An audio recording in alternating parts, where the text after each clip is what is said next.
All right, guys. First of all, I want to thank you for being here. This is our very first podcast. We have no name for it, so before we leave in the next 5 or 10 minutes, we're probably gonna try to get a name from you guys. So first of all, just relax. We're here to have a conversation. They're relaxed, Roy. And No, we're and I not. just and I just want you to know we're here actually to learn from you guys more than you're going to learn from us. We're not here to we just want to know what it's like for people trying to get in the marketplace, especially in the real estate market. We find it very difficult for most of them, and being young professionals. So we're going to get a chance to kind of introduce yourselves, tell me what you do for a living, and if you can tell me if you make more or less than $100,000 a year, just get us basically a consensus of where what we're playing with here. Can I pause you for a second? No, you can't pause me. It's a podcast. Introduce yourself. Oh my God, I'm not here for me. No, but hello, introduce yourself. All right, my name is Roy Cocciollo. I'm broker owner of Your Mortgage Your Way, but that's not the reason why we're here. But thank you very much. You need an intro for our podcast. Yeah, we'll deal with the intros a little bit later on and who are. We'll do that at the end for me. But anyway, we'll start off. Modest. Who should we start with? We'll start with Carolina. All right. No pressure. Okay, so I'm a social worker, and How long you been doing that? well, actually, I just graduated, so I'm new to the field. In terms of earning, it's less than $100,000. And what was the other question? What was? Just real question. What age bracket are you in? I don't. Oh yes, 33. 33. Yes, and currently I live with my parents, so that's my situation. Okay. All right. All right. So I'm Donovan. I'm 32 years old. I'm about to be 33. I work as a condo developer. I've worked in this field of construction and development for about 15, 16 years. Oh, nice. So been doing well in that respect. I make over $100,000 for that question. Yeah. Cool. Next question is: are you single? Unfortunately, no. Damn it. Oh, and I own my first condo. And you own your first condo? That's great. Nice. Okay, Leanne. I'm Leanne. I've been a business analyst for 4 years at a bank. I make less than $100,000, and I currently live with my parents. Okay, And you are how old? I'm 26. you're 26. Just kidding. I'm 28. 28. Wow. All right, so Caroline, you're a new graduate basically. So Yes. you've been social working for more or less a year, 2 years. I would say I'm actually just kind of getting into it. So Where- I am freshly graduated. When did you graduate? It's like 3 months ago. And what did you do before? I worked in a wine industry, actually, at a corporate office. So Okay. that's why I could relate to the cell phones we spoke earlier about. Okay. So then, what's your goal when it's coming to home ownership? What's my goal? I mean, it would Do be you nice. wanna own a home? It would be great to own something. But as we all know, I mean, or maybe we think we know, it's really hard to break into the market, and that's kind of what I'm thinking, right? Like, how do you even do it? Like, the research is overwhelming in terms of how do you even start? I have a question. Have you talked to anybody, like a professional, about how to start? No, I mean, like, my parents bought their first house in about 5 years ago. Mm-hmm. So I know roughly, but I don't know exactly the process you need to go with and things like that. And it's been a while ago, so I thought it would be great to kind of just listen to everybody's stories and kind of Yeah. share my Well, the reason I ideas. asked is because I assume that if you haven't talked to somebody, yes. for Roy and I, we're in this industry, so it's almost like second nature for us. Yes, Right? yeah. But for people who aren't in it, I can assume, correct me if I'm wrong, that it might feel a little bit overwhelming Yeah. to even think about buying. Never mind buying itself, but even think about it. Oh right? yeah, there's just so many details to even consider. Even when you're buying a house, right? Even the charges of later on, getting a lawyer or things like that. Those little things that you don't even know that will be coming out later Mhm. that you have to prepare for, or even maybe financially plan ahead. How long does it take? Is it even possible Mhm. to own a house if you make less than 100,000? So I don't know. Mhm. So. That's what Well, I'm- that's a big difficulty that we're having right now. Is in fact, you have a lot of young professionals who make around $100,000 a year, and looking at qualifying wise, it's very difficult for them breaking the market because if you think about just rule of thumb, you qualify for 4 times your income as a mortgage. So if you're making $100,000, you qualify for $400,000 mortgage. You can't even purchase something for $400,000, let You alone can buy a that. parking spot. Yeah. You could buy a parking spot, or you can go mobile home, right? But so what we're trying to figure out here is like, what are your thoughts, and what are difficulties are you finding? Like, are you having fun? Like, you said you live at home, Mhm. so what's your savings ability like? Yeah, so I think I'm in a good spot because I can save, right? Like for Mhm. sure. Like I can I'm definitely lacking that sense where everybody else, like, if you have to, let's just say you're renting, right? And then you were to save money, it's It's difficult. almost So impossible. it's almost Literally impossible. I impossible. was thinking about it today. My situation is a little bit better because, I'm lucky that I don't have to pay for For rent. for Well, rent, these days, so. right? Like, how much is a 1 bedroom going for these days? Downtown Rent-wise. Toronto, like right now, you don't even know, they're listed for 1950s, 24, 25, 27, So 28. okay, so let's just say, like, hypothetically, it's 2,500. Mhm. You're paying rent. How are you supposed to save, right? Yeah. Like, at what point? And it's better owning anyways if you're paying someone else's Of rent. course, yeah. Well, but listen, I mean, at the end of the day here, there's different avenues for wealth. I mean, in Canada, owning real estate is one of the largest vehicles that people do to make wealth, right? To get wealthy is the fact that you buy a house, and with a capital appreciation and you paying down your mortgage, you create wealth.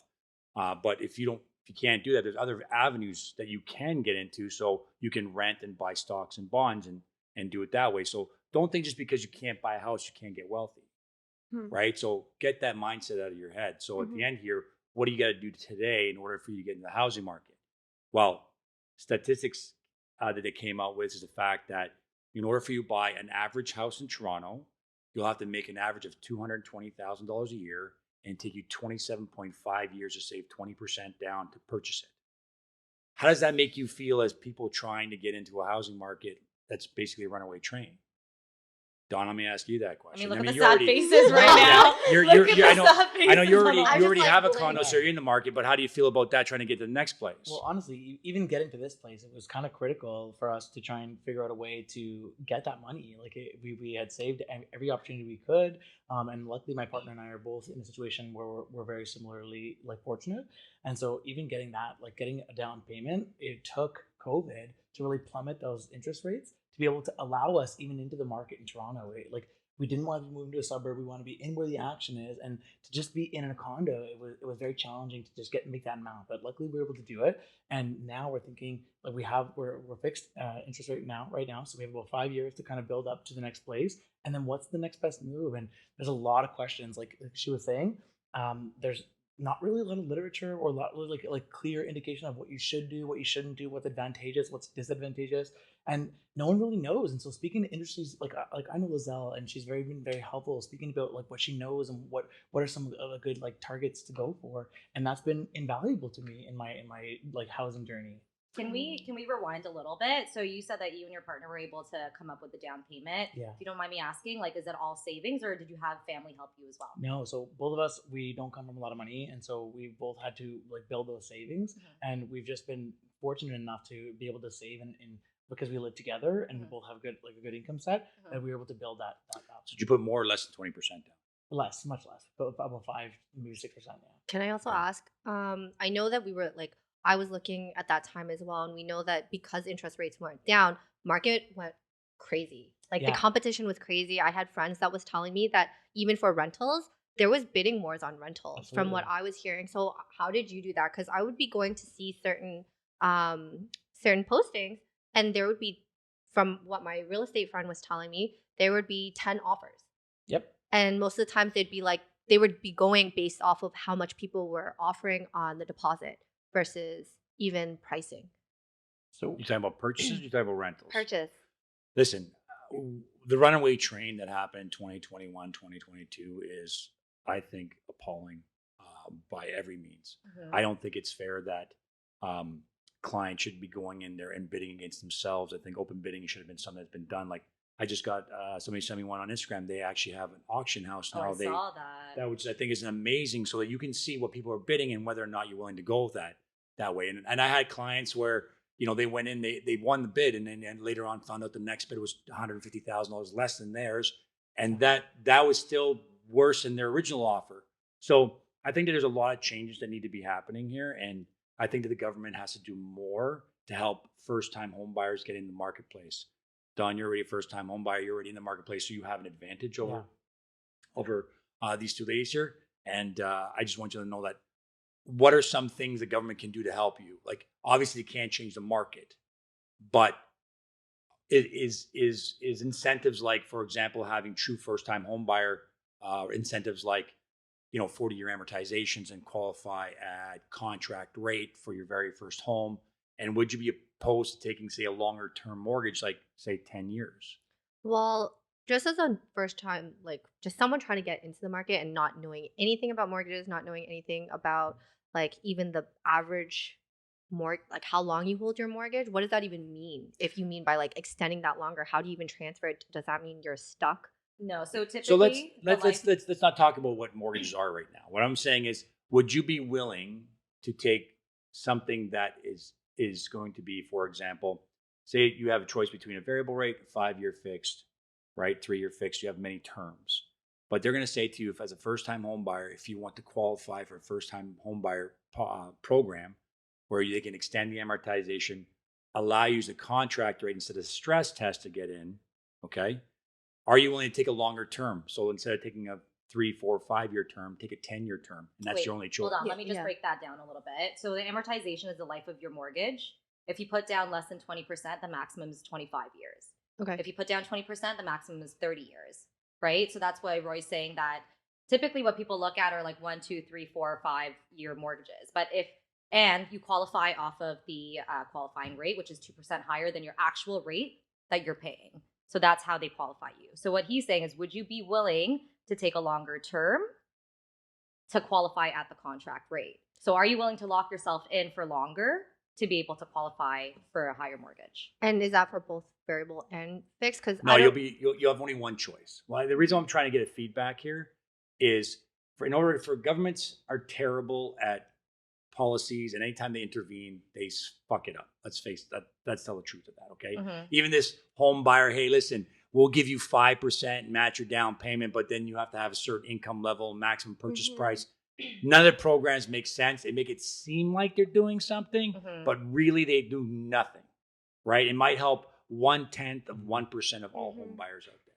So I'm just trying to figure out if we go back to the government, say we go back to like our Canadian mortgage professionals, say, why don't we go to the government and say, why don't we propose something that works, right? Well, I don't know about you, Carolina, but like I know like literally nothing. So I'm gonna be honest with you. A lot of the terms and all of the the explanations, it's still kind of going a little bit over my head. So I don't think. Sorry, you work at a bank, right? Yeah, but I don't work with the no, I get it. I'm the just stuff like that, right? So what I'm trying to say here, that if a government put in a program that you only had one choice, so you have no choice. This is like, here's it is. This is what we're gonna do. We're gonna extend your amortization so that way your payments are smaller. Yeah. Okay, you're gonna be paying more interest because typically speaking, no matter who you look at, whether you had 25-year AM or 30-year AM, you're not going to pay your mortgage in 25 or 30 years because unless you're going to live there and die there, chances are you're going to either refinance, you're going to get married, you're going to have kids, you're going to get divorced, kids going to university, you want to buy a new house, and you're going to keep re-amortizing that thing even when you're 50, right? Because I know I have a mortgage, I got 50, and I amortized it over 30 years, so I'm going to be 80 before I pay that sucker off, right? But being a young professional where you're 28, 29, 30 years old, why not have a 50-year amortization for you to get in the marketplace? Why not say, hey, listen, you can qualify at the contract rate on a 10-year term. So instead of your rate being, right now, I don't know what 10-year rate is going to be, probably not that much further off, but let's say 5-year fixed rate's 5.2, 10 years 5.7. In order to get in the market, you got to take the 5.7 for the next 10 years. Is that something you're willing to do? So the way I'm understanding it is kind of like when you're leasing a car, right? They give you a price, but because you're leasing every month, it's actually kind of more because you're extending it. Is that kind of how it is? It's less. It's less. Yeah. So what you're saying, well, it's like, say, for example, you can get a 3-year car loan, or you can get a 7 or 8, or I think a 9. Shame had a 9-year contract to pay off your car, so your monthly payments or carrying costs are less. Okay. Which allows you to get in the market. Well, I think, is there something like you can do like a compounding, right? Isn't it something that, although okay, now we're getting into all technical terms. Wait, all okay, I so know, hold on. I have a question because, like, speaking for, I work with a lot of first-time home buyers, and I'm kind of putting myself in your shoes. Like, if they do take a 10-year term, are they able to break this? Is there a penalty? Like, that's what you beauty have of to 10-year terms is after 5 years, Yeah. you get out with 3-month interest penalty. Yeah, so then why the hell not? And honestly, But then like what's the benefit of the government even doing that? Well, because what happens is they always talk about how people are afraid that 5 years from now when rates go up, that you can't qualify for your mortgage. That's what they keep talking about. This is why they put the stress test in. They want to make sure that if you're paying 3% today and rates go up to 7%, you can qualify for that mortgage. That's the reason why they put it in here. So if you're in a span of 10 years, chances are that affordability, your life's not going to be the same 10 years from now than it was from today. You're probably going to have better jobs. You'll be married. You have partners. You have kids. Like there's a bunch of stuff that happens in your life. So my question to you is just simply like, if someone came with a program that you only had one choice, but it'll get you in the market, would that be something that you'd be interested in? Well, why not if the result is that we're getting into the market? Yeah, I feel why like- the hell not? Yeah. Okay. Now, what's your biggest hurdle you find with like getting a, I mean, is it income for you? Is it down payment? Caroline, I'll ask you first. Is it income that's it's an issue for you, or is it down payment? I would that's say making- probably the income, I would say, right? Because you have to meet certain, well, before you go to the bank, get a pre-approval. From what I'm understanding, you have to meet certain threshold of Affordability. income. And yeah, I'm not sure if that would be doable. Okay. So I'm not, but also, sorry, to Don's, like how he's getting his stuff, it's, if you're a partner, sometimes it's easier too, right? But when you're single, sometimes it might Yeah, be a little bit more single, difficult, like, you know right? what? Honestly, single income families have a very tough time buying. If you're a single young professional, that's like, and I see it all the time. You know, I got people who are like young lawyers, young business analysts, people who are making, you know, Yeah. 80, 90, $100,000, which is a good salary, Yeah. cannot get in the market because you don't qualify for anything. Yeah, and it's But we were talking also about professionals. What about regular people? Yeah. Right? Well, what I mean, okay, there's Yeah. what I mean by professionals. It's just somebody Yeah. who's got a pretty stable job at the end of Right. the time. I'm not talking about people who are self-employed. Yeah. I'm not talking about people who work at Tim Hortons. I'm talking about people who have actual careers. Yes. So being a social worker, working in the construction industry, on your side, you do sales there. You work at a bank. That's what I'm talking about young professionals. Mm-hmm. That's what I mean by it. But I'm not saying it's all it has to mean anything about income-wise, right? And like there's another hurdle. So if you become self-employed, then what ends up happening, right? So do you find that the rules they put in place for people, is it too stringent? Is it too stringent just on first-time home buyers, or do you think it's too stringent across the board? I think from my perspective and where I'm at, I don't think I've even got there. I think the stage that I'm at is just wondering if one, I qualify, two, anything that I do find, even in today's market, it may not be as competitive and as hot as it was the last 2 years. I find that there's nothing on the market less than 500. They all want over 500. And even postings, like I was telling Liezl and I was showing her a posting that I was interested in, they had listed it at $399, but when the real estate agents talked, they actually wanted mid 500. So it wasn't even within my ballpark or what I feel is my ballpark. Well, what do you, Kate? So question to you is, have you been pre-qualified? Yes. I'm going to tell you right now. Okay, so here's the thing. Here's the thing with Leanne. I want you to understand something. If you're looking for a bargain or you're looking for something that's going to fit into your mental budget, I'm going to say, Yeah. but you can qualify for more, you better get in the market now. Because if you think it's expensive now, 5 years from now, you'll be completely priced out of the Which is market. exactly what I tell her. Yeah. And this right now, this market is an opportunity to go in and look at 3 or 4 different places and get into something. And I understand the fact that we all have this like this vision, and you can tell me if I'm wrong here. Okay, don't worry about it. This vision that it's got to be this glamorous 700,000 square foot. Like those things don't exist. That's not what I'm looking for. Like I already know it's not going to be my forever home. I know that, realistically with my budget and what I can what I qualify for, I'm most likely not even going to get anything less than 500 square foot. But from what I'm hearing as well, because I also have friends in as real estate agents. So I do have friends within real estate other than Liezl. And from what I'm hearing, it's like you had mentioned or kind of mentioned earlier, people who are making 100 grand or more, they're competing with us first time home buyers who are making less than 100 grand. and like we're looking for the same properties, or at least the same price range. Everything is so expensive now that there's nothing that, or at least there's like overlap. I'm noticing that, and I'm hearing that there's overlap between people who make 6 figures or more and people who don't, and they're looking at the same properties.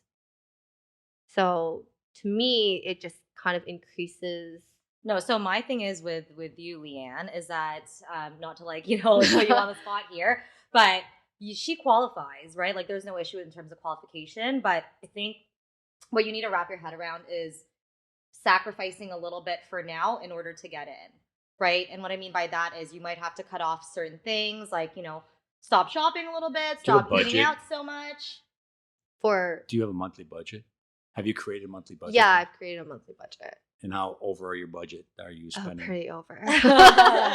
But she enjoys, you know. Okay, but here's Listen, the no. But here's here's the thing. no, Okay, no, I'm here's gonna- the I'm thing. gonna say No, no, no. something. Here- I'm gonna wait, say wait, something. wait. Wait, Here's no, the no, thing no. with It's my Leanne. podcast. Listen. Here's the thing with Leanne is Here's the that thing.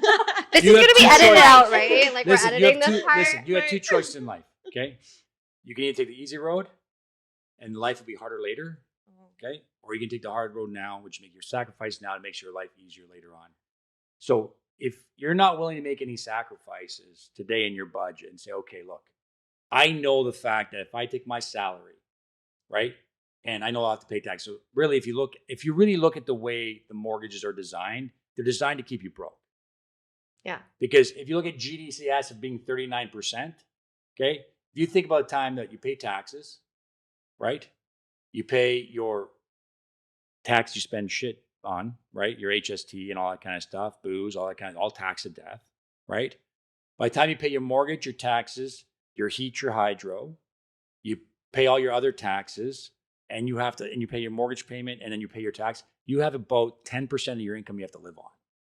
No, I've done those I see. calculations too, and Right. and I feel like I have the amount that even for a down payment. I mean, it's not over 20 or 20 at all. That's okay. But and like I said, that's okay. But even when I'm looking at these postings, that's my point. Is that even looking at Are these you postings- looking, or are you going and actually putting an No, offer like in? I'm not going in and getting an offer because so my real estate agent is my friend, and all the places that she has contacted, they've all told her that they want well over 500 or mid 500. What they want, and what are they selling? They are selling.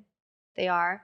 And they are getting, like, even now, like I said, they ended up, so the posting that I was saying that they had listed at You get $399. we all know when you see $399, Yeah, we knew it you're was like, gonna, but you're gone. I expected it to be a little bit higher, but I didn't expect it to be a jump to 550 and more. That's what Well, they it's probably worth wanted. $550. So at the same time too, like you have to be cognizant that like people say they want whatever they want, and so like even the place that we got, like it was very lucky to find it, very lucky to like to get it at the price we got it at, but they were asking much more, and they said there's no way this is going to sell, and we said, well, what we ended up buying it for, that is what we were willing to pay for it, and we wound up winning. So like don't always listen to what everyone thinks that it's priced Listen, uh, and I got to agree with Don here. Like at the end here, we hear that all the time. Oh, they want over 500. Yeah. I'll tell you what. I'm going to throw my hat in the ring and say I'm going to have to 475, no conditions, closing in 35 Exactly. days. Okay, so you're saying that in those kind of So situations, if just your put realtor it is in? your friend, Yeah. okay, calling the other side doesn't mean shit Mm-hmm. because they're going to tell them the same thing. Put it on paper, send it over to me. Yeah. This is our expectation, Okay. right?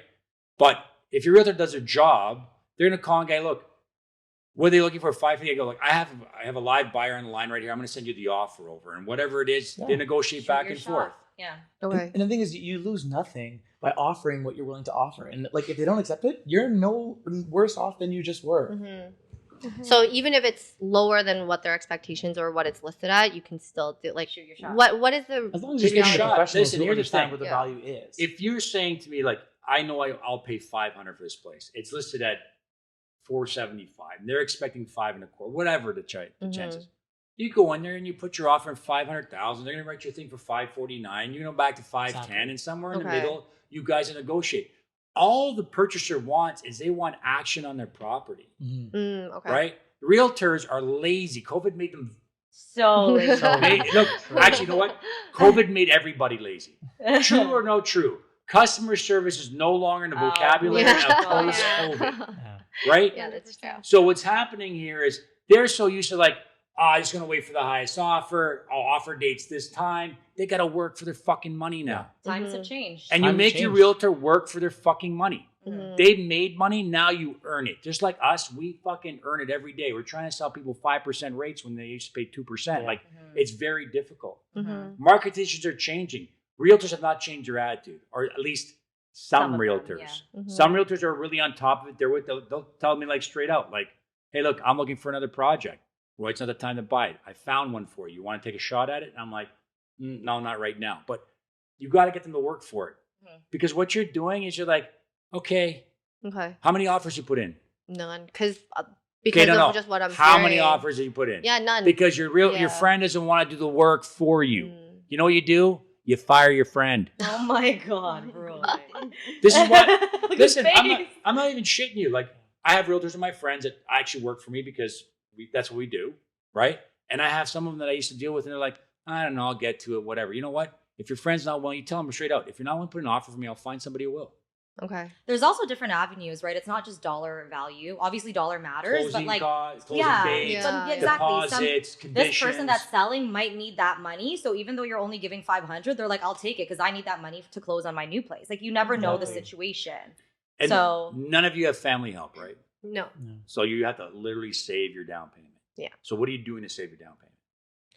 I think that's what you were saying. You mentioned like kind of like you kind of pointed out if we even in a sense are even able to afford monthly payments after, because I Yeah. think maybe what you're going through is like, yeah, maybe I'm pre-approved, you know, I'm kind of looking, but maybe some people are just kind of scared to kind of like actually do it, because then you're realizing you have to make sacrifices. Do you have a car payment? Yes. Do you pay your car payment? Yes. Can you afford your car payment? You know what? Actually, good point. I But bet my you any car money. payment If you is want to not go a buy a house car for 80 payment. grand, you would snap your fingers and go spend $1,000 a month on That a is car. true. Okay. But you're fair. not willing to sacrifice that to buy yourself a property. Car depreciates, real estate appreciates. Yeah. I just think maybe some people have a hard time, you know, changing the lifestyle. Now it's like, you know, you can't You have the can't- same lifestyle, It's right? can't So have- I'm just listen, saying. Here's yeah. the thing. The truth No, is, some- Hold on, let Don speak. What is Don going to say? Go ahead, No, Don. Go tell us. Tell us. Tell us. I have an issue with that because there's a lot of anxiety between like how big of a mortgage actually is and what that means and all this sacrifice. But the reality is the rental market is not much better. Mhm. Like if you are able to qualify and live your like happy lifestyle in a rental market, you could probably work some things around, still live a pretty good lifestyle and make a mortgage payment. Here's another Okay, question for you. good point actually, because you know I don't pay rent, right? So Right. you made a good point. If you do live downtown and you're renting already, it makes sense. You can probably also Yeah. yes. It's So, a matter of yes, working you're it. right. And listen, as soon as you get that mortgage and payments that you know the money's got to be there, you're going to put the money there. Yeah, You'll good figure point. it out. You'll one figure way it or out. Always another. figure it out. Yeah, good So, point. question for you: would you be willing to buy a place with friends Yes. if it Well, made you if you can qualify for something? No, Leanne No. would know. Okay, I think you know but you what they're first. saying. You shouldn't get into business with friends. No, but I'm saying like yeah. what I'm saying is like because business is one thing, but like your friend, you're both looking for places. Let's I say think you I would bo- do it with my sister. I'll say that. Okay, would you buy with a family member like your sister, Yes. or would you buy it with a good friend? And the reason why I say a good friend, you're not going to just buy, but is it something that you would consider to get in the real estate market? So let's say, for example, you qualify for 300, they qualify for 300. Now you qualify for $600,000 mortgage. Would you guys be willing to go and buy a $700,000 Yeah. place together? I have actually a question about this because I know when you mentioned the first time home buyer, right? Yeah. So how does that work if, for example, let's just say you take a friend or sister and you both are first time home buyers? Is that Then kind you're of like both first time home buyers. okay? So is that like can one person use their like first time home buyer and the other person not, No. or like You does both use it. you No, have use it to at the both same use time. it? So let's say, for example, though, you find a boyfriend Mhm. and you say, okay, we're going to sell the house. Now I'm going to go buy a place with him. He will be able to, as long as you're not married, Mhm. he'll be able to take his first time home buyer. So you get half the rebate back. But do you understand what the benefits of being a first time home buyer are?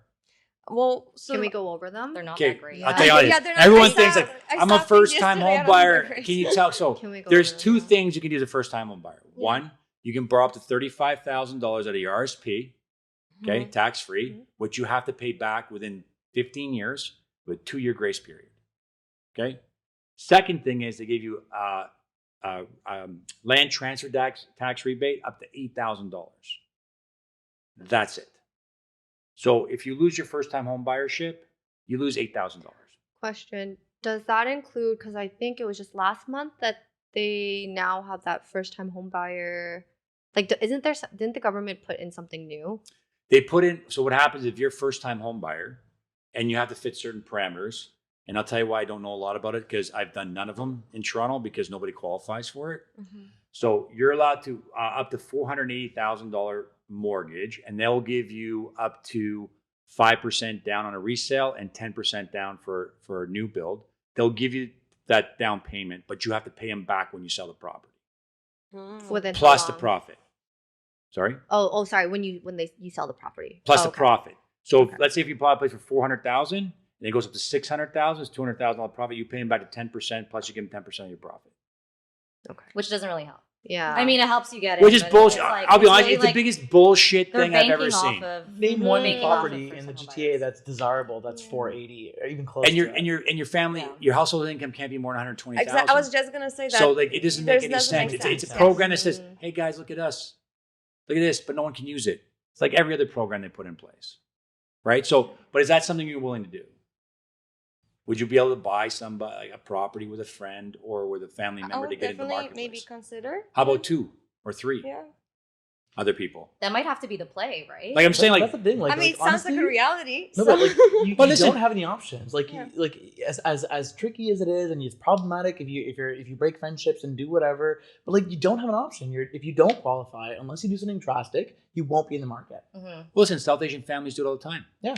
They all buy one house and they all live together and they just pay that one off and move on to the next And one. use that to boost on your next goal. Exactly. So is that something you're like? Maybe you get 3 friends of yours. You can have each qualify for 3. Now you qualify for $1.2 million and go buy an actual house, and you each split the costs. I would rather have like a place where I can have a roommate and they can pay the mortgage. But the thing is, you can't get into that marketplace because Yeah, we I can't know, use that I know, income. I know. Time. I'm But I'm just saying- just dreaming, right? But I'm just saying, like, let me dream. in order for like, what are you willing to do to break into the housing market now? Mhm. Right? Like, what are you willing to do to break into the housing market? Are you willing to make that sacrifice to a friend or a family member? Yes, no, yes. Yes, if it was available, I guess, if you put it that way. Like, I think it's just like you said, don't usually mix like business Friendships, and Okay, but- friendships. And okay, yeah, everything, I but- understand that, but, like, you know, so- when you have a friend and then you travel and like it's not Also, the I friend feel like we're that at the it is. age where It's like kinda all of like our that. friends have like gotten married with their Yeah. partners. But you know what it is? and- It's a societal norm, right? Yeah. Like if you're by yourself and you're like, oh, well, I have to buy with a friend. And then you start thinking like, why don't I have a partner? I think it's just societal norms and like what people's expectations are. But I think there's also a lot of a sense of unknown too. Like you're uncertain about how it's going to work out, whatever. But if there was a professional who really understood this, knew the ins and out, and gave you the confidence to do something, Yeah. and gave you the structure to really do that, I would feel way easier about going into that with them. But once you want to, okay, well, first of all, you're going in business with somebody. That's how you have to look at it. Mm-hmm. So you have to have a contract in place. Mm-hmm. It's our Mhm. contract's minimum 5 years. We take a 5-year term, 5 years. We all do it like this is the contract for 5 years. After 5 years, you're free to sell, free to rent it. What do you guys want to do? You want to keep this place, refinance, buy another Exactly. place? What do you guys want to do? Like these are things that you have to be able to talk about. But you tell me you don't have a lifelong friend that you guys have been friends for 10, 15 years that you I feel can't. like maybe one of the issues I would have is like not everybody's responsible, right? What if you're Yeah. stuck with the mortgage and the friend is just Right. not gonna, you know what I mean? Like you never know people until you actually get them to, like I said, travel or business. So I don't know. Maybe it's better to do it with family members because you know I have kind of know what you're some- dealing with. But I deal with a lot of first-time home buyers, and I have some clients who have friends that co-sign with them that don't necessarily live with them. They're just doing them a favor, essentially, to qualify for a higher mortgage because there's always workarounds. Like if that person now wants to buy, there's a workaround with that as well, right? But they help them. Like they're not living there with them. They understand that they're not paying anything. They understand that there is obviously a risk that they're going to be on the mortgage, but that person that's living there is responsible for it, right? So not necessarily, maybe let's not look at it like you guys are all going to live together, but have somebody co-sign with you. You may have to. What, live together? Yeah. Why? I'm just saying. You may might not- have You may to. have to. I'm just Yeah. saying. Like at the end of the year, if I'm buying a place with somebody and I'm co-signing, I'm fucking living there. Well, that's you, right? But That's you. Right? Nothing But- is without risk, but there's obviously reward if you do it right. Yeah. So do you know why there's a correction? What is Well, this correction? okay. What does that So That's one of the just questions I had, just actually. real quick. Yeah. So the prices from January to March in Ontario, I'm going to say rose 47%. Not normal. Okay, normal's 12. So there's a 35% increase that's not supposed to be there. So the correction is going back the other way. So if you look at smaller markets, they're correcting 30, 40%. Toronto's probably 10 to 12% because our prices didn't actually escalate as quickly as the other places have. So that's why in Toronto it's never as hard of a correction, Mhm. and it's never a huge swing upwards, comparatively speaking. Because like Brighton, Ontario was 94% increase in 12 In months. Brighton? Brighton, Ooh, That's Ontario, wild. which is like Guelph and Paris and all those places. So would you be really disappointed if you never owned a home? Yeah. I feel like I would inherit one, I guess. But But I think that perception is changing too, because a lot of people, it's just frankly unaffordable to go into housing. And I speak to a lot of my friends who are trying to get into the market too. And a lot of them are finding different avenues like investing, like other sources of income that they can do instead of doing this, where they have access to that they can generate almost as much as. And now I realize that nothing will ever compare to the value of your house appreciating, but Tax free.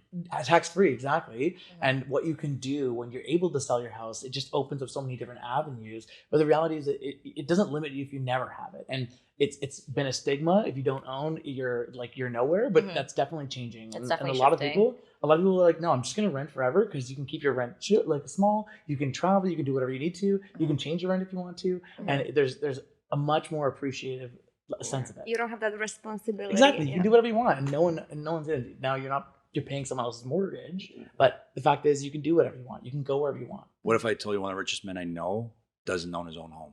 I would believe it. You know why? He said it's a waste of money. I said, why? Because why would I tie up capital 300-400 grand into something I have to pay for when I can take that and buy a rental property that carries and pays for itself? Why do I give a shit? And he's right. Yeah. Right? Like I was talking like with rate hikes and stuff like that, like the cost to run my house is almost doubled. Am I going to go broke for it? No, but I understand the fact that, you know what? It's fun while it lasted. And while I sell my house, it probably will. I don't need my space. My daughters are going to university. My other daughter's moving Mhm. out. I don't need that space. So I'll cash out and buy a condo and overbid. Just the other market, just for shits and giggles. All right. So, you know, the whole point of getting the market, people always look at it as one perspective, that I need to buy a house and live in it. Right? Only problem with first time home, if you have 20% down, you can't buy a rental property. So my next question to you is, would you lie on your application saying you're going to live there, but then rent it out? Like Airbnb kind of thing? Regardless, Airbnb rents it out. But you're saying that you live there, so you can put down less than 20%. Yeah. That one I feel like. That one's Oh, is anybody checking? No one knows your No last one's name, so don't checking, worry yeah. about it. Was that I something gave you a wanted fake to do? name earlier. Sorry, what you're saying is basically that you're getting like the smaller percentage to put a down payment on, saying that you live there, but you're actually renting out. Yeah. So does that mean that if you're actually renting it out, you're supposed to be put more onto the 20% You have to, at yeah. least. So if you're Oh. going to say it's a rental, it's minimum of 20% down. Yeah. But let's say you're 10% down, but you know for a fact that you just want to rent it out for now. How live would with your they parents. know? Well, they wouldn't wouldn't. really. Well, how they know is when you put it on MLS a week later. Yeah, but even then, you could live there for the weekend and rent it out during the week, and then how does that boundary change it? You know what I mean? Well, the thing is, when you go sign an affidavit, it's going to be owner occupied. It's either owner occupied or rental. There's no 50-50. So if you want to do it 50-50, there's no you can't check off one or the other or both. You can only check off one. But Don's saying, what's the difference? What difference does it make if Yeah, he says I technically live there owner-occupied on the weekends. and he rents it out? I mean, during the week? depends. there's no- I mean, are there any It's your like, legal intent. things? Yeah. It's your intent. So if you have intent to buy it as an owner occupied, that's what you have to go by. So then you could live there for a weekend and say, I don't like it. There's always loops, right? Would you? So when it comes down payment and you don't have family, would you borrow it? Like, would you borrow from a line of credit to put money down on a house? Yeah. Actually, never mind that. I have another question, like leading to that. Is like Sure. if someone was like to tell you, you have 5% and someone's like, I can put down the rest for you and I'm going to charge you 13%. So you can go in 0 down. You don't technically own any of the property because someone else is giving you the rest of it. Is that something you'd consider? Wait, say that one You're again. not putting any money down, but they're charging you a lot more to borrow the rest of the down payment. So none of your own cash. None of your own cash. So someone else puts the down payment for you and charges you monthly interest rate? Yeah. 13%. Let's say 13%. So how much would that be? 13% Of whatever. of $100,000. It's $13,000 a year. So you're paying me $1,100 just on the $100,000 Plus your mortgage. Plus your mortgage payment. and your taxes. But you have nothing down. You're not putting I anything feel like down. at this point you already probably have enough money to get your own mortgage. Yeah. So you would not 'Cause consider no. that. Not really. Like you Yeah. can make a lot of money, but not have the ability to save for one way or another. And there are a lot of companies that do like poach you for this opportunity. They're like, we'll pay you the down payment. You don't pay anything, but when you sell, you owe us a certain percentage. Mhm. And so there's like these tricky games in how the contract works, which like I've thought about a lot of them. Whether like we wanted to save our down payment and just like go with them, because what does it hurt me if I'm living there, I'm paying my mortgage, and then I still get a huge chunk of what I actually sell it for? That makes sense to me. But there's the fine detail of like what actually does that mean, and when you want to sell, who decides what to sell, and it's quite problematic. You know There what? is options. Going off of Dawn's point, I think the biggest struggle that I'm finding with people that I talk to is that there's way too many people in this industry that are advising clients incorrectly.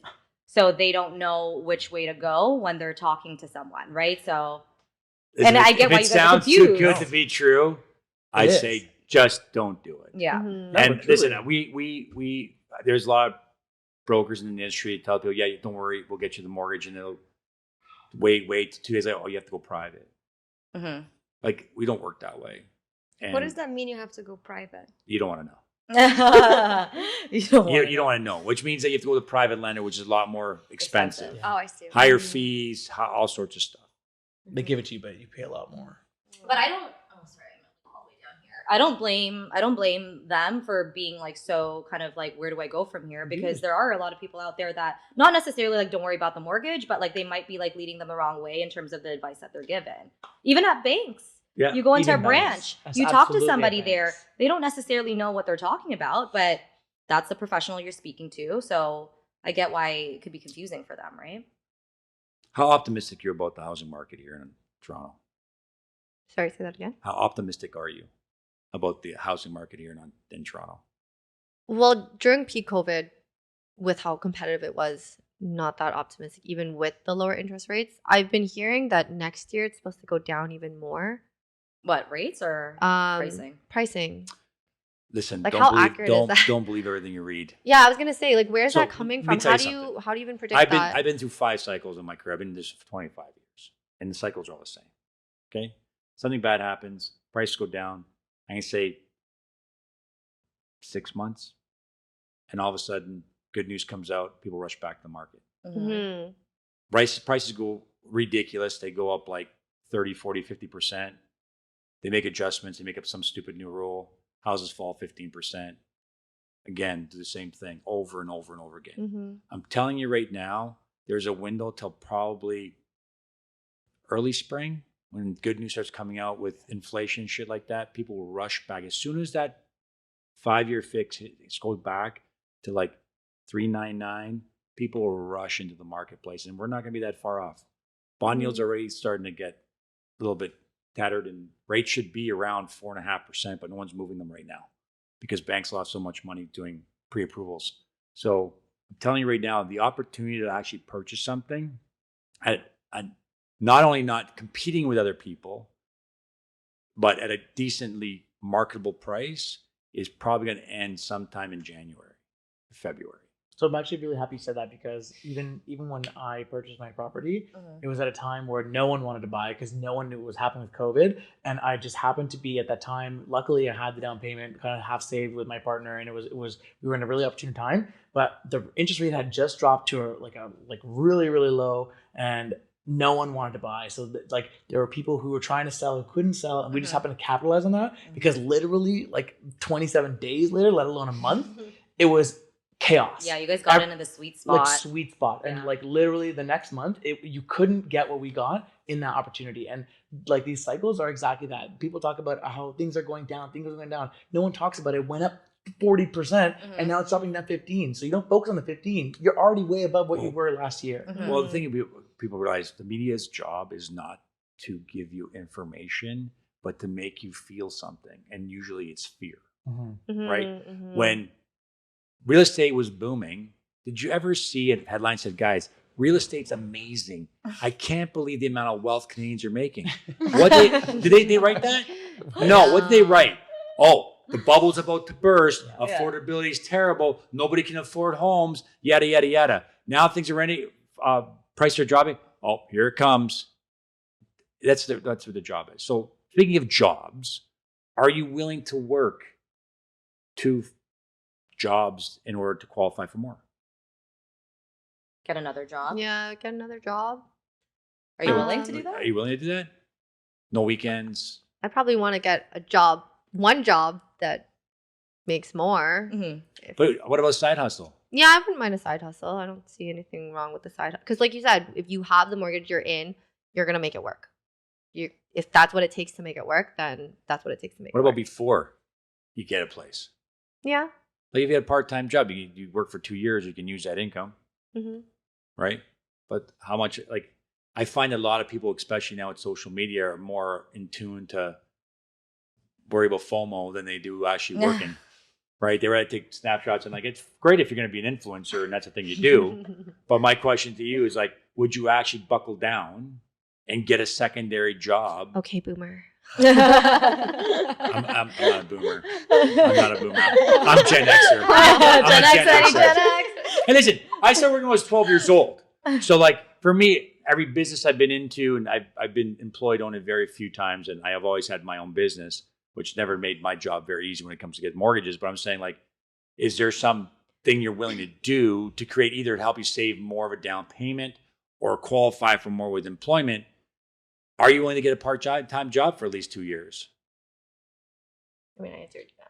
I mean, I see what you're saying. It's kind of like easy choices, hard life, hard choices, easy life. I get that, right? So, but is that it's what just it's taking? you kind of also, I mean, you can sacrifice some time to get that. It's just like you don't want to also just revolve your entire life about paying the mortgage, and that's your whole life. And then you're going to like trips to Home Depot later on, and that's all you do, or working You at know Home what I mean? Depot. So- Or working at Home so Depot I for the don't- discount. I think you have to have a little bit of that, mindset of like a business. How can you do it in a smart way?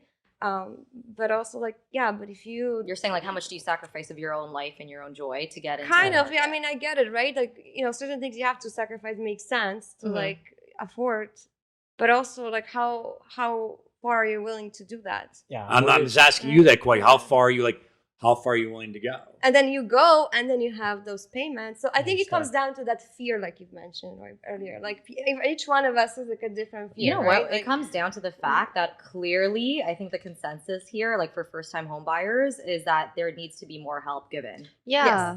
Or because For sure. from what I'm hearing and all these questions that are being asked to us, like, is that what it's gonna have to take? Like for Like us you to sacrifice, yeah, nothing's changing. like but you well, do well, like something else. cut corners and lie and Well, no, no honestly, work-life balance. Like, is that what it's gonna take to get a mortgage? Okay. Or well, to here's get a no- property here's- as they break in. Here's a great question for you. Like, we have marriage for green cards. Now, are you going to be married for mortgages? Like, you marry. the first I'm hearing. I'm, It like, is I'm what just saying, it like, is. I'm just saying, like, is that something like we talked about living with somebody, but like, if somebody's willing to help you get a mortgage in return for a green card, I don't know. I'm just saying, like, is that because English is my second language. 90-day fiance. 90-day 90-day fiancé, but- mortgage. 90-day fiance, But- real estate edition. But like, listen, like it's like anything. Like, where do you start? Like, my question is, knowing that it's difficult now, what are you willing to do to get started to make your life a little bit easier? Like, are you willing to say, okay, I'm going to invest $500 a month into my RSP on top of my contribution because I want to make sure that I can save as much money as I possibly can for a down payment? Am I willing to work at a secondary job so I can qualify for a little bit more? I'm not saying you have to do that forever, but in order for you to get there, either you have to marry somebody who makes more money or same money as you, you're either going to have to get parents that can write you a check for 20% down payment, or you're going to have to do it on your own. Well, I think it's going to be subjective for everybody. So I guess to throw that back, what advice would you give to us? And I like had what the same question. Yeah, I feel like Yeah. a lot of this is like, what are you guys willing to do? But that's so different from everyone. There's no standardization. So Yeah, because but we the reason why don't I'm in asking, terms of you yeah. guys- what I'm trying to ask you on that side is because I'm just trying to think what your mindset is when it comes to it. Because a lot of people are frustrated. Like I said, I get a lot of people come to me, first-time home buyers, don't qualify. And to me, that it's very, very sad because they should make concessions and programs for people who are true first-time home buyers, which means you never owned a home, ever, and you need to buy a place to live and get into the marketplace. I mean, they said they built affordable housing out in, or was it in Guelph Barrie, somewhere, and there was Barrie. 96 homes. It's like saying I'm going to help with a climate change by simply dumping a bucket of water in a fire. Like it doesn't make any sense. Like it's not going to do anything. So the government has to get really serious. So what we're trying to do is get a platform. We're saying, look, people are really struggling out there to get in the marketplace, and they want to own. And I get it. Not everybody has a right to own. Owning a property here in Canada or any country is a privilege. It's not a right, right? And some people take advantage of those things, and they do stupid shit. Not going to lie, because we do see it. Don't understand how these people got $1 million mortgage. A guy drives an Uber. How did that work? I don't know. Don't ask questions. But that's the way it is. So what we want to see is like, what can you guys do? Number one, have a voice. Talk to your MPs, talk to people, and say, listen, there's got to be a better way for us to get into the housing market. Listen, you can't expect to buy $1.2 million. On your first Average house in Toronto is $1.3 million. You can't expect to get, but can you get into a condo? Yes, you can get into a condo. Is it going to be 700 square feet? No. Is it going to be 400 square feet? Probably, right? But they got to give you programs that allow you to qualify for those just to get your foot in the door, which means they got to change the rules a little bit. First-time home buyer, 5% down. Perfect. That's good. Second thing is qualifying rate. Allow them to qualify at a much lower rate, which is either contract rate, right? And allow them to have a longer amortization. Programs in Europe, they've got programs in Europe where I pay my mortgage until I'm 50% loan to value, then all I have to do is pay interest only. You don't have to pay a principal payment. In London, England, they have 100-year amortizations. They have generational mortgages. So they get passed down from generation to generation. These are all things they do because housing's so expensive. They don't do it here. And that's my problem, is they don't help you. They're willing to write checks for CPB, right? Child tax benefits for everybody. They're willing to write checks for refugees. And I'm not saying that people don't need help. They do. But people who live here and work here, who've been raised here as their country, should, as a first time, have some sort of concession to get you into home ownership, right? And that's the thing. And I want to help that because I'm saying, like, these are people willing to do almost anything to get in the housing market, but you're not willing to do anything to help them get there, right? Well, now what do? You need to save them down payment. You need to write MPs and say, look, there's got to be something that you can do for us. They should make concessions for first-time home buyers. And what are those concessions?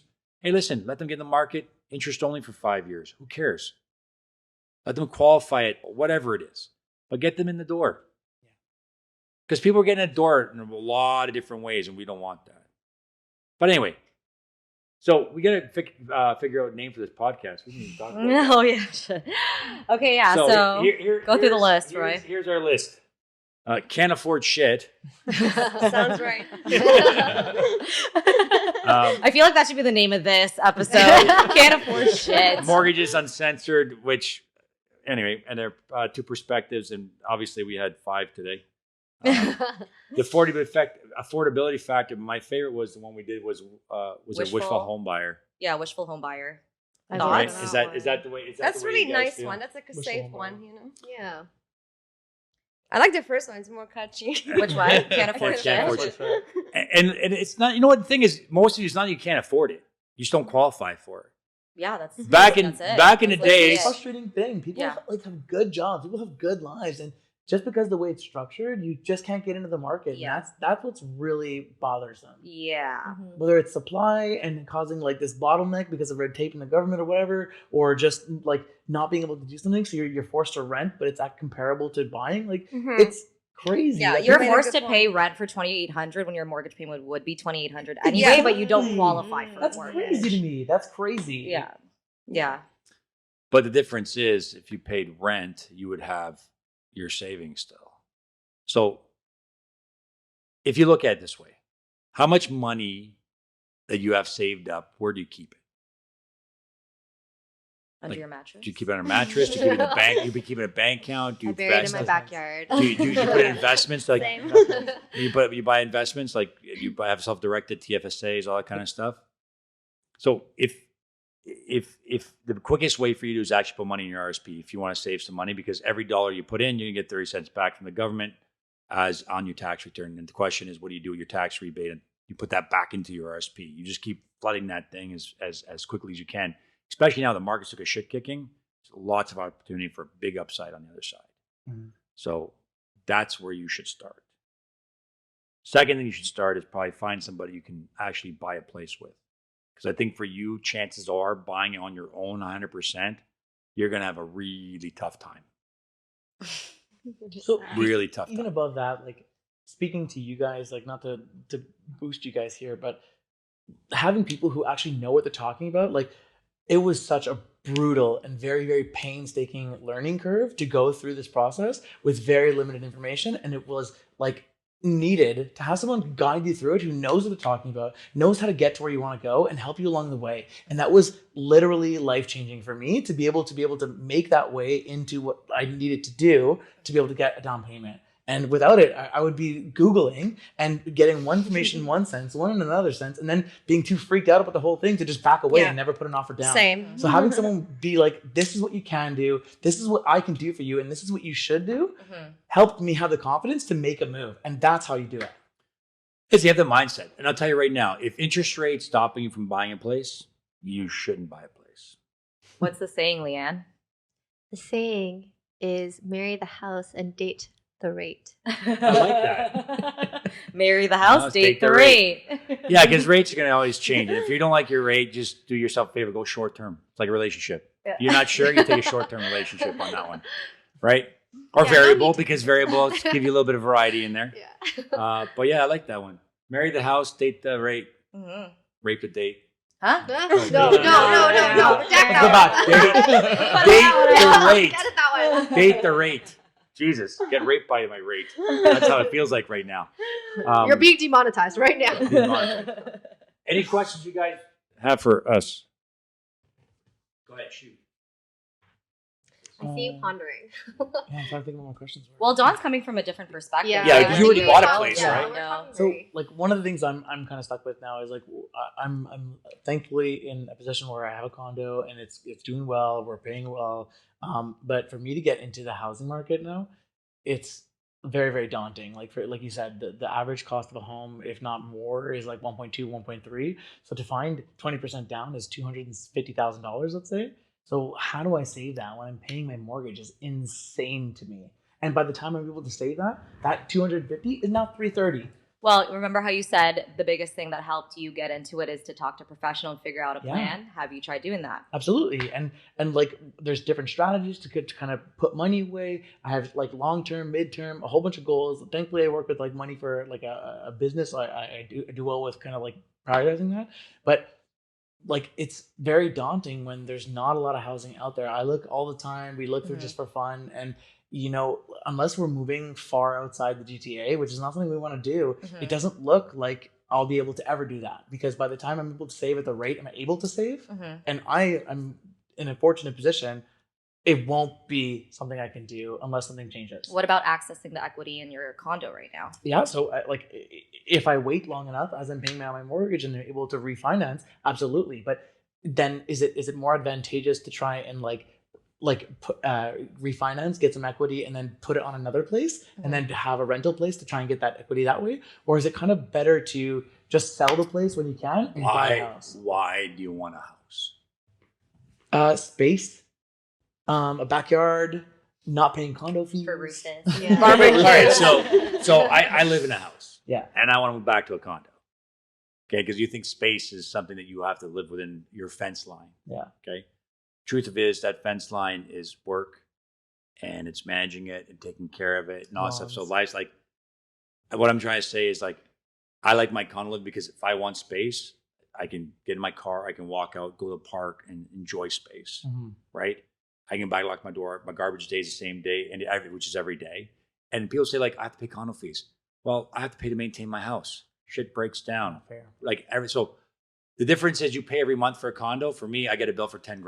Yeah, but you're situational too. You were just saying that your daughters are moving out, going off to uni. What about people with like new families? They want the space for the kids. Listen, I'm telling you right now, I'm just saying that he just says he wants space. He didn't say he was going to have kids and he wants to raise a family. And all. He says he just wants space. So like that's a big difference. Now, if you're saying like, you know what, I'm getting married and I'm going to have children and I need space to raise my kids, different story. You want a place they can go outside, get in the backyard. It's much easier. There's also people I know raise families in condos and they just find this all the same. So I think there's a bit of a stigma saying that when you get married and you have kids, you live in the house. You don't. You can live in a 3-bedroom condo. So I think that at the end of the day here, if you're looking to save money, you need patience. And then people don't have that. We're a big society of like, if I want it now. So you just bought a condo in last year? Mm-hmm. Okay, from the time I bought my first house to the time I bought my larger house, it was 5 years. Yeah. Okay. Now the price differential wasn't as big. Obviously, I bought my place for $165. I sold it for $200, and I bought a place for $320. Right? This is back in like look at those 2000. a while ago. numbers. Look at those numbers. Yeah. I'm like, wow, it must be tough. But listen, I was making $30,000 a year back then, so it's all comparable. relative. Like it's Yeah, all yeah, relative. Like at the end here, if you think about it, like housing prices are ridiculous. I've never thought that I would ever see in my lifetime, because I remember when condos were about $120 a square foot, and they went up to $225, and I thought, who the hell in their right mind is going to pay $225 a square foot for a condo? And then went to $300 and $350. So what are we And at then when now? they hit $600, hang on, when they hit $600 new construction, I thought, are you guys fucking crazy?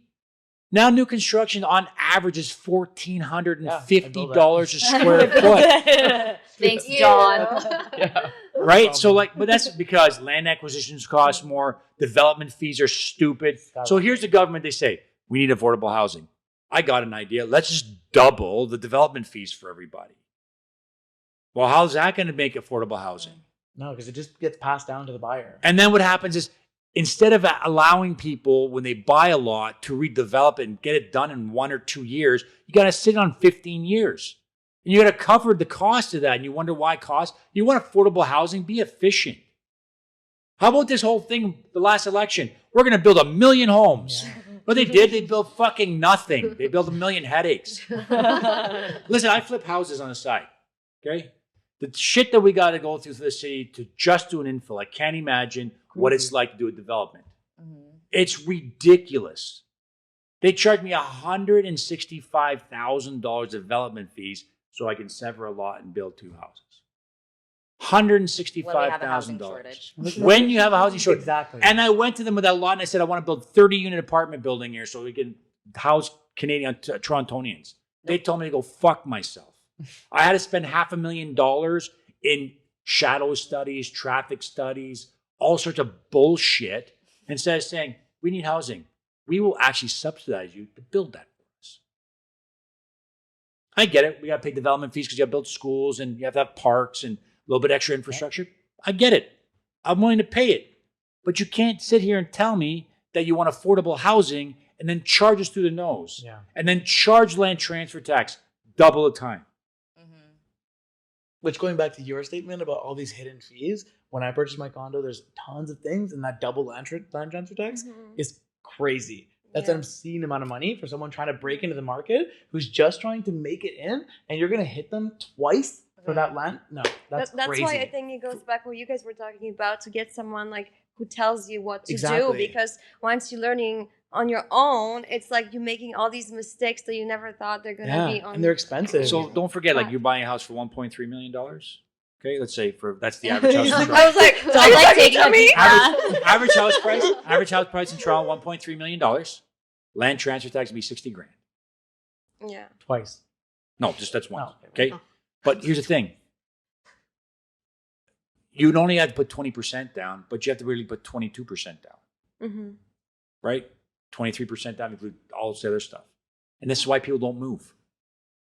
I mean, also people don't move because if you sell your house, how are you going to buy another house? They're like more expensive now. Well, that's okay because if I've been in the market and I bought my house for 500, now it's worth $1 million, I go buy it for Yeah. $1.5 Yeah, million. Chances are you're going to buy either you're going to buy up or if everybody's going to go, you're going to buy down or laterally, basically, depending on where you want to live. But you got to get in the market to get the upside. So is that what you're planning on doing? Yeah, so our plan, I mean, it's a very loose plan because the longer we think about it, maybe the house isn't like what we really want to be investing in. There's a lot of opportunities, especially with our careers and thinking to do other things with that money. But essentially what the plan was to use this condo as a diving board into the housing market because we want to have a nicer home in the GTA because we don't want to be too far out because we like the busyness of the downtown. Mm-hmm. And yeah, You're moving to the East End, my friend. Maybe you can get a cottage. Maybe you get a cottage. It's even like 1.3, and to get that money, more east. Yeah, keep going. It's still pretty You gotta crazy. go like Port what Union. about- You gotta go like out. I'm in Brampton, and it's pretty. Like, You have to you leave, know, right? it's expensive. So. Hey, you lived in Brampton. I grew up in Brampton. Oh. I grew up Well, in like Brampton my whole life. But townhouses, like it's not even that much better. Like you think all these different types that you think you're sacrificing quote unquote for, and all of them are very expensive. Like even a small, very very small house because you want to get in the market, you want to get this kind of vibe, and you're kind of sacrificing on what you're gonna get. It's still pretty high up there. Small little bungalow around the corner for me, 1.5 million. Yeah. There was a place on the East End that was like $1 million, and it was literally a shack that was falling down because it didn't matter about the house; it was the land. Location. The land alone was $1 million. That's And listen, insane. and a lot of these older, Like past Broadview, past like near Woodbine. yeah. Listen, nowadays what's happening is like you get these older houses been sitting around and they're rejuvenating all these new areas and stuff, and people are buying them because they want a 50-foot by 125-foot lot. They pay $1 million, $1.5 million, $1.6 million, build a monstrosity on it. It's worth $3 million all of a sudden. So there's money to be made there. But the question is like, how do you make like if you could look at investing in real estate without being part of the actual buying process, would that be something that you'd be interested in? Without a mind process, what do you mean? So I'm just saying, like, listen, there's lots of guys who are looking to raise capital because they're looking at doing infills and projects and things like that. Like, if that's something that came across, said, look, you can put your money into real estate. Like I have a guy, they buy land for developers. So they raise capital, they buy land cash. Developer comes to develop it, and they split the profit between the developer and all the investors. So you get about 25% return on your money, depending on the project. But you got to sit there for 5 or 6 years before you get your money out. Is that still something that you'll feel like you're in the real estate game, or is that just something that you're not? Is it actually holding the actual real estate in your hands with your name on it? I feel like I don't know if That's an average person can contribute. To Yeah. that. Because it's easy to say if you've been in a business for 25 years and you have some capital and you can do that. But like someone who is just an average person, okay, so they like, can't unless you do like little investments and then it grows over the time or something. But then I feel okay, well, let's say that the minimum investment was $10,000, for example. okay. Like, I'm not saying you got to put millions of dollars in, but would that be is that something that makes you feel like you're part of the real estate game? Well, it sounds more like a passive income than Could a be. real incentive Or an game because you investment. still live with your parents, but you just invested in a business in a sense. Because in a sense, like, if But, you wanna, okay, so what's the draw? Okay, so I just sorry, Don, I didn't mean to cut you off. So what's the draw to real estate for you? I think people just want to, in my opinion, people just want to own a space that you can feel safe with, live with, and have your privacy and things like Why that, can't you right? rent that? Well, you can rent that too, I guess. But, like, people have that. logically, Yeah, But sorry, yeah, go okay. ahead. Yeah. No, I was just No, gonna go ahead. say, if you're like you said, if you're renting and it's the same as mortgage, why would you choose? I guess. No, Well, he was I saying No, mean, but, Well, like, because but I'm you saying, can- but I'm you can saying, get a return on your investment what that I'm way, trying to right? say is like, Mm. let's pretend all of us here, okay, have $300,000 just for shits and giggles. I know none of us have Woo! 300 Yeah, grand. let's laugh. Let's laugh. I'll write you all a check for 300 grand. Okay, let's all say we have 300 grand. So I give you a choice. You can either rent and take your 300,000, invest in this real estate deal that's going to pay you 20% per year for 5 years, and you get your money back. Your 300 plus whatever's on it, so you'll probably double your money in 5 years. And you're renting. And you're renting. And then I say to you, you're going to go buy a place and live there. Like at the end of it, who's better off? Well, I mean, it's entirely dependent on where you're currently living, because if you're getting that money, that 20% sounds good, but if you're losing money by having to pay your rent, it's like taking away from that profit. Whereas if you're paying somewhere and you're living there, you're not paying that rent, so you're actually making that more. Really? It feels that way. Maybe it's psychologically. Yeah. I mean, like Psychologically, it's depends, because you own real. Okay, so let's say, so you're $300,000, and now you're paying $2,800 a month, say Yeah. for mortgage payment. She's paying $2,800 a month for rent. Mhm. Her 300,000 is making 20%. Your 300,000 is probably making nothing. How do you do nothing? It's going to appreciate Hang over on. time. Okay, hang on. Yeah. It's making generally nothing. But let's say appreciate it 10% a year. Because real estate on average is about 12%. But in Toronto, it's not necessarily anything is average. No, but I'm telling you, Toronto, in metropolitan Okay, Toronto, the average was 17.5% So that makes more during sense COVID. financially. During COVID. So I'm just saying that's what I'm trying to figure out. Is Yeah. a draw creating wealth, or is a draw just owning something that's bricks and mortar so you can look at it, touch it, kiss it, vacuum it, paint it? Like, I'm just trying to figure out what the draw is. I think What also about you? most people don't know about that other option or that alternative to do that. Most people are just like very layman's knowledge. Like, we own a house. That's where the money is. That's how it's gonna appreciate over time. Like, that's the general knowledge. You're Like, geared towards success is Yeah. owning means you've done Yeah. well, versus like when you look at the numbers, you probably could find better alternatives. yeah, of course, but like you won't know to look. I think also a lot of people don't have a business mindset, right? Yeah. You're dealing with people who are, like you've mentioned, people are immigrants, they don't know how things work, like my parents or something, they have to learn on their own mistakes and stuff like that. So some people just don't have the mindset of like a business, right? Mhm. Because what you're saying now, for example, it makes sense, you don't need to own, you can just rent, make a passive income, you have a great lifestyle. Great, that's more of a business mindset. Where other people have always worked as the American dream to own a house, to, have that, and you pay your bills for it. Next thing you know, like that's all you do. So I think it's just a matter of the mindset. Societal norm. And I feel like you're also coming from a different perspective too, because you've been in the business for so long. Obviously it's different than someone who like, doesn't have the business mindset to know even that, what you've mentioned with Dawn, like, is it better to invest in a house and make profit that way? Or is it better to invest in like a real estate development thing and then making money this way? So just that business mindset, I think a lot of people don't have. It's just people don't know their options. Yeah. Well, listen, guys, I think you're right. And I think that the truth of it is, it's like we've all been kind of programmed childhood from our parents, is that you have proud ownership of being, look, I have this house, I built it, I painted it, it's a piece of me on that side, right? Yep. But there's no reason why you can't rent that and have financial stability somewhere else outside real estate. Like, I've tried to explain this to my girlfriend back in January when the market's going crazy. Like, let's fucking sell the house now. And I said, she goes, what are we gonna do? I said, we'll just rent for a while. I don't give a shit. Like, this is like the top of the market. Let's just get rid of it. And then we'll have all this money, and then we can do whatever we want. It doesn't have to be this house. I'm not tied to my real estate. I use it as an investment vehicle myself, right? So for me, I don't look at it and saying, oh, this is where I'm going to raise my children, grow up here. Like, I was never attached to that. What I'm more attached to is like, what does this house can do for me when it comes to time for investing? So I thought that was the peak of the market. Let's sell it. I know you love it, but let's sell it. Let's take the money. We'll go rent, and we'll think about our next step. There's nothing wrong with doing that either. That makes more sense as long as you're able to get back into the market. Because if you find yourself in a situation where there isn't a lot of demand, now you're kind of paying this rent and you can't really find anything. Like my boss, who had done very similar situation like that, he had sold because it was a good opportunity to sell, and he found himself waiting around for about 15 years looking for something that was good for him. 15. Okay, like I'll tell you, I'll give you another good example. One of my clients, 2017, it all went, they sold. Thinking the market was going to crash. They waited 2018, 2019, because 2018 it dipped a little bit.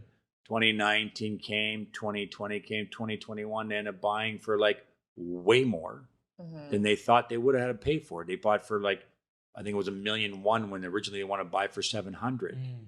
So I'm not saying that the fact that you come in and get in and out, but I'm just saying if you use it as a vehicle to create wealth, if you look at real estate as a vehicle to create wealth, there's other vehicles that you can use as well, because a lot of my clients have very small mortgages. You know what I tell them to do? Refinance, and go buy a bunch of investments. Yeah. I go, you got 15 Make it work years, for you. you have another 15 years to work, take a 15-year amortization on $300,000. You put them in the markets, and by the time you're 15 years, it'll double twice.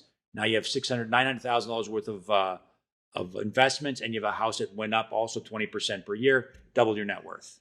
People need to explain. It's the lack to of public. education. It's clearly the lack of yeah. education. It's Yeah. brutal. Yeah. Because unless you're business geared or you're in like schooling that kind of teaches you in that way, it's very, very daunting, very jarring for people who don't understand it. Yeah, and to Carolina's point, like new immigrants have no idea, right? And if you 100%. grow up with immigrant parents who that's what they did is they bought a home and paid the mortgage and that's, worked one job, like how are people supposed to know this? Don't forget they were paying 22% interest, 28% interest On top of back then. that, So yeah. they had no choice, Yeah. right? You buy a house for 10 grand and you're like, we got to pay this off because it's going to double until like we just pay it off. Yeah. So that's the mentality. Listen, we all had that mentality, right? But understand that I don't want to discourage you from being home buyers. I think it's part of what I do, because without you guys, I'd make no money, right? You need Second of all, I think it's important that you do get a piece of the Canadian dream, but don't look at it like it's the end all be all. Whether you're a homeowner when you're 33, 53, or 63, it doesn't matter. It doesn't matter how you get there, right? You got to just put the proper things in play. And how do you do that? You educate yourself. You ask people the questions. What should I do? And listen, starting from zero, okay? And I know I was divorced, so I started zero when I was 47. You can do it, right? It's just a matter of putting the vehicles in place. Investing, getting in the habit of investing your money. You should invest at least 20. You live at home too? You should be investing at least 40% of your income every month, because you have no expenses. You too. And that's how you start. Because when you get in the habit of investing all the time, you got to live like you're broke. When they go, I want to go for lobster, you say, I can't go tonight. I can't go tonight. Instead of going out twice a week, you go once a month. And I'm not saying don't live your life, because that's not what I'm saying. Have fun, yes, but you don't have to have fun at a cost every time. There's nothing wrong with having a barbecue at the house for $50. There's nothing wrong with just getting around with your friends and telling jokes and say stupid shit on mics in a video blog on a Tuesday afternoon with pizza and chicken wings And a Mexican dog. Yeah, and the Mexican dog, and that was only $50. So I'm saying is, I know people really want to have certain experiences at your age. Trust me, at 25, I was a father at 25. So I've been broke since I was 25 years old until I was about 40 years old. And I made the majority of my money in my late 40s and early 50s, which I'm still in my early 50s, only because of discipline. And I learned a lot from my mistakes. And my mistakes was shopping, going out for dinner, and vacations on a regular basis. You don't do that now. On top of that, shift your mindset, right? Shift your mindset in terms of how you're looking at your first purchase. It doesn't necessarily mean that, you can't get in. There are ways to get in. You could buy a rental. You could buy with friends. Shift your mindset. Buy a rental with your friends. Yeah. You guys pull your money, put 20%, go buy a rental with your friends. There's ways to do it. You just have to realize you have to come up with different ways. If you're going to go buy the book of how things have been going for the past 50 years, you'll never get there, right? So understand there is opportunities. There's ways to do it. Pull your friends together. You all pull your money. You can buy a rental. Like you can buy a $500,000 condo at 20% down. There's 5 of you. You guys put 20 grand each. You have something that's in play. Even if there's a shortfall in the mortgage, it's going to cost you, $25, $30 each? Who cares? You put it in play and you just do that. Invest. And you build it, invest it, let it grow over 5 years. Do that 2 or 3. Let me ask you this question. Are you better off buying one property on your own or 10 properties with 10 of your friends? Obviously, the 10 properties with 10 of your friends. Spread your risk. Some are going to go up, some are going to go down, some are going to make more money than others. You spread your risk. Now you're still in the real estate game. You just got to look at your perspective of it, right? And we talk about this all the time. Like, how can people get in the market? This may be the next way you have to get in the market. You pool a bunch of people, right? Say 2 of you qualify, you get 10 people together, 2 of you put in your name together, pool your money, you buy that one. You know what the other thing that I see often too is with first-time home buyers that I deal with, they want to do it on their own entirely. And that is also your ego, like Really? if you have someone who's willing to co-sign with you, if you have someone who's willing to help you with down payment, take it. you have that opportunity. There's a lot of people that don't have that opportunity, right? But there's the mindset of, I want to do it on my own. Yeah. But it's tricky, you know, like you definitely want to stay away from that ego portion, but at the same time, like you said, you can kind of take that 3-year, 5-year mark of like working with someone to then do your own thing. You can use that as a springboard to your next move. But at least you're in. My whole point is, I don't know what my whole point was, to be honest with you. What time is it? I don't fucking know. 8:48. We've been talking for 2 fucking hours. Anyway, I hope you guys got a little perspective on the real estate market, and I hope I didn't intimidate you too much on that side. You know what? The takeaway is that the government definitely needs to do a lot more to help first-time home buyers. First-time home buyers or anyone in general need to educate yourselves a little bit more, speak to professionals. Don't go online and Google shit and assume that that's what's happening, right? And third is shift your perspective. If you're a first-time home buyer, this is not your forever home. This is not a home that you're going to love. You might not even live in it, but look at it as an investment versus, you know. And shift one other perspective. Real estate's not the only game in town. Sure. There's other ways to make money. Right? There's other ways to make money. So you got to find ones that you're comfortable with, ones you're willing to take the risk on, because everything's a risk. Buying real estate's a risk. Buying stocks is a risk. Buying cars is a risk. Crossing the street's a risk. Everything's a risk. Right? So just understand that you want to make sure you're in something that you can tolerate. Amen. Anyway, what do you guys want to talk about now? I think we're good to wrap this up. We have 10 minutes. Quite some time. Listen. I want some pizza. Okay, listen. I'm sure Don's starving. We got 10. Hey, are you hungry? You can go eat. We got 10 minutes. What do you want to talk about? This is off the cuff. It doesn't have to be real estate. Cars? Cars? Do you have a car? I'm waiting for a car. Are you? Yeah. Take it back. Take the bus. I know. I was actually telling Liezl, I was like, what happens? I just bought a car that and it's coming October, November. What kind of car did you get? Toyota Corolla Cross. Oh, nice. Yeah. I don't like Toyota drivers. You like what, sorry? I don't like Doesn't Toyota drivers. You don't like Toyota? Oh, no, I love Toyotas. I just don't like the drivers. Why? There's too many of us. You know what the problem is? If you... what Here we color is go. it? Here we go. Where is this going? Okay, good. I have a If you're like turquoise. I have a champagne or turquoise silver car. colored Toyota, always a terrible driver. Yeah. Well, No, I'm just kidding. That's a joke. Relax. I was gonna Congratulations. say I can't. Congratulations on your Toyota. Thank you. What's your monthly payment on that? I don't know yet. I haven't gotten it yet. You bought a car and Okay, so I actually bought the car, and she's not good with money. well, How can you not be good with Well, I money? haven't started because I don't work in the branch. Okay. So let's so you bought a car. Yeah. You don't know how much it's going to cost you. Well, I know how much I bought it for. Okay, so what did they tell you what the monthly payments are They going to didn't be? even tell me that. They just How did you buy it? It's not written without down? telling you the monthly payment I'll though. have to double check. It's been a Yeah. while. It's probably on the- Because it's been a while. Did you pay cash for it? No, but it's just been a while because I haven't picked it up yet, and I bought it earlier in the year. So You know, there's a I big have to difference. go- The reason why I say that is like if you bought it early in the year and they gave you a rate at the time, well, your rate would probably been like $299 for Toyota or something like that. And now, because of the way interest rates are, you might be paying $799 for it. So you might want to double check. Yeah, I'll double check. Only because the backlog is so big. I think I'm like waiting like 6-7 months Oh, wow. at this point. Yeah, But do you drive now? not my car. Like I drive, but I drive my parents' car. Do you need to drive? Not really. I take the bus actually quite a bit. No, the reason why Oh, I'm I saying is, commute like, would quite you a be better off waiting a couple more years, save some money, get into a house, and then go buy a car? I like the freedom. But you do save a lot of money, like just with the way car insurance is. Like when I switched my job to live and work downtown, I save a ton of money just on insurance and car payments and this alone.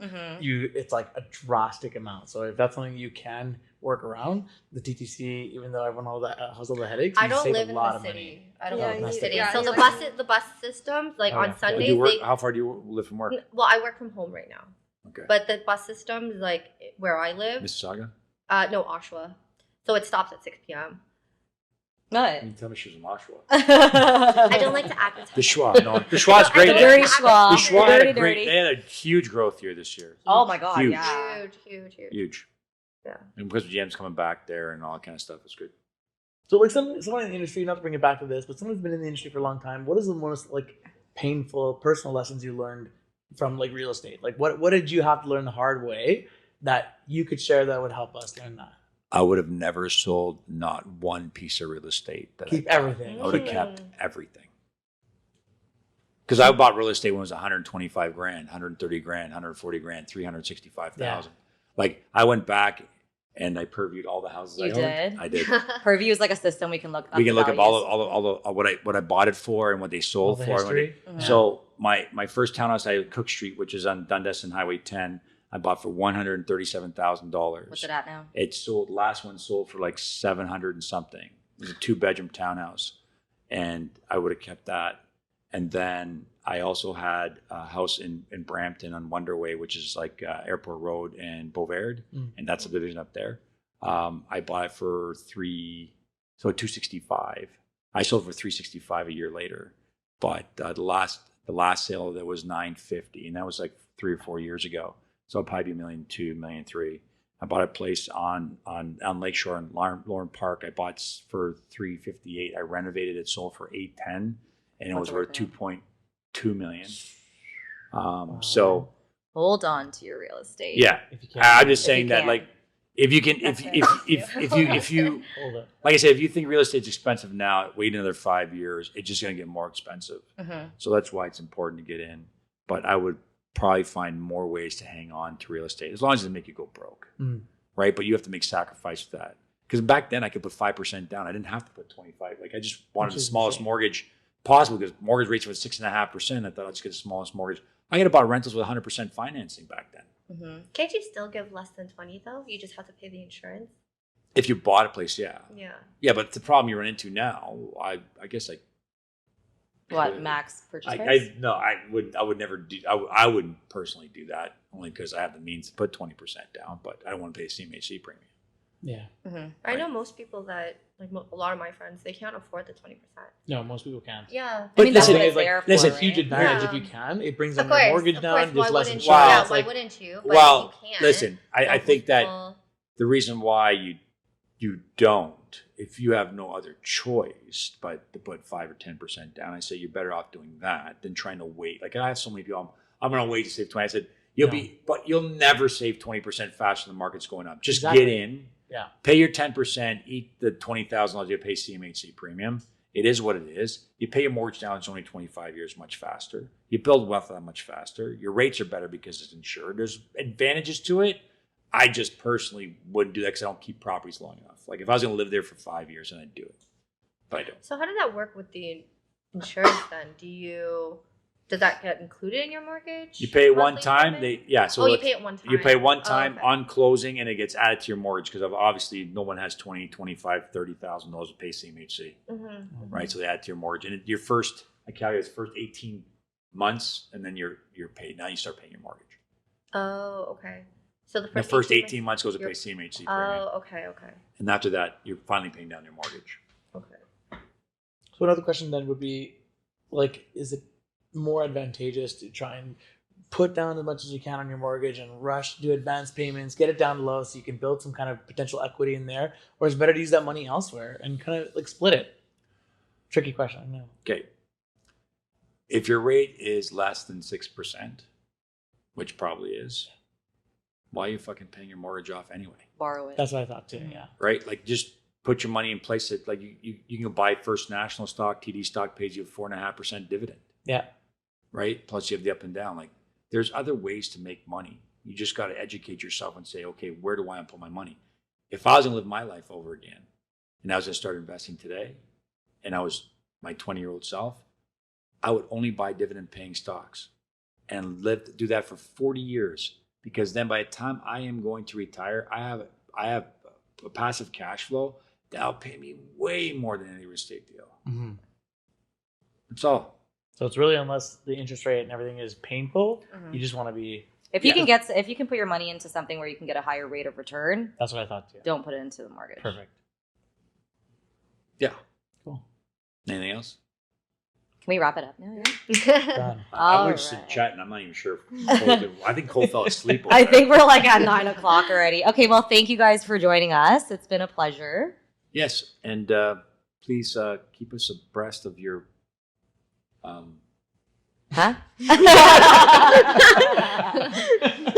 Anyway, anyway, Another just clock on keep the us dot. posted on what's happening with your home buying. I'm curious to see what happens to you. To be honest with you.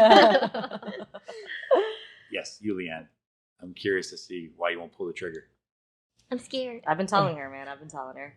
Scared of what? Being a grown up? Yeah. We're off. Thanks, guys. We appreciate watching. What's it called? Wishful Homebuyers. What's it called? Can't afford shit. Can't afford shit. Wishful Homebuyers.